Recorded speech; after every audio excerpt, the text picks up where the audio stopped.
Hello കൂട്ടുകാരെ, set തിയറിയിലെ ഒരു important കൺസെപ്റ്റായ intersection of two സെറ്റ്സിനെ പറ്റിയാണ് നമ്മൾ ഇന്ന് പഠിക്കാൻ പോകുന്നത്.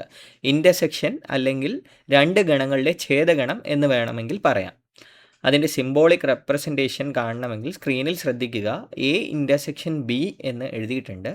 അത് നമ്മുടെ മലയാളത്തിലെ റാ പോലെ അല്ലെങ്കിൽ ഇൻവേർട്ടഡ് ആയിട്ട് സി എഴുതുന്ന പോലെ നമുക്ക് എഴുതാം. എ ഇൻവേർട്ടഡ് സി ബി അല്ലെങ്കിൽ എ ഇൻ്റർസെക്ഷൻ ബി എന്ന് നമുക്കതിനെ വായിക്കാൻ പറ്റും. അതിൻ്റെ ഡെഫിനിഷൻ നമുക്ക് അതിലൂടെ ഒന്ന് കണ്ണോടിക്കാം. A intersection B is equal to set of all X. ഞാൻ നേരത്തെ പറഞ്ഞിരുന്നു, സ്മോൾ ലെറ്റർ ഇംഗ്ലീഷ് എലമെൻറ്റ്സ് കൊണ്ടാണ് സെറ്റിലെ ഓരോ അംഗങ്ങളെയും നമ്മൾ റെപ്രസെൻ്റ് ചെയ്യുന്നത്.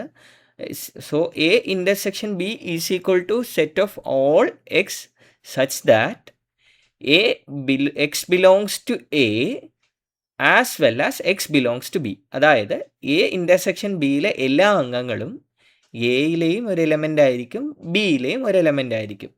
രണ്ട് ഗണങ്ങളിലും ഒരുപോലെ ഉൾപ്പെടുന്ന ഘടകങ്ങളുടെ ഗണത്തിനെയാണ് രണ്ട് ഗണങ്ങളുടെ ഛേദഗണം അഥവാ ഇൻ്റർസെക്ഷൻ എന്ന് പറയുന്നത്. ഇനി നമുക്കൊരു ഉദാഹരണത്തിലൂടെ ഒന്ന് കണ്ണോടിക്കുമ്പോഴത്തേക്ക് അത് കുറച്ചുകൂടെ നന്നായിട്ട് മനസ്സിലാവും. സ്ക്രീനിൽ കാണിച്ചിരിക്കുന്നത് ടെക്സ്റ്റ് ബുക്കിലെ തന്നെ ഒരു ഉദാഹരണമാണ്. എ എന്ന് പറയുന്ന ഒരു ഗണത്തിൽ 1 മുതൽ 4 വരെയുള്ള സംഖ്യകളും ബി എന്ന് പറയുന്ന ഗണത്തിൽ 3, 4, 5, 6 3 മുതൽ 6 വരെയുള്ള 4 അംഗങ്ങളുള്ള ഒരു ഗണവുമാണ്.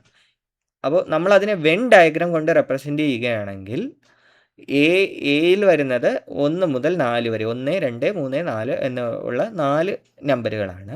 ബിയിലാണെങ്കിൽ 3, 4, 5, 6. അപ്പോൾ എയും ബിയും വരുന്ന ആ ഒരു ഏരിയ സ്ക്രീനിൽ ഹൈലൈറ്റ് ചെയ്തിരിക്കുന്ന ഏരിയ ആണ് ഞാൻ പറഞ്ഞതുപോലെ ഛേദഗണം അഥവാ ഇൻ്റർസെക്ഷൻ ഏരിയ എന്നറിയപ്പെടുന്നത്. അതിൽ 3ഉം 4ഉം വരും. എയിൽ മാത്രം വരുന്നത് 2 അംഗങ്ങളാണ്, 1ഉം 2ഉം.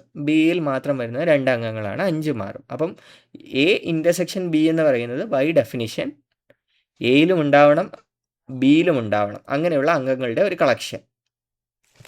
അതിനെ നമ്മൾ ഛേദഗണം അല്ലെങ്കിൽ ഇൻ്റർസെക്ഷൻ എന്ന് പറയുന്നു. Thank you guys.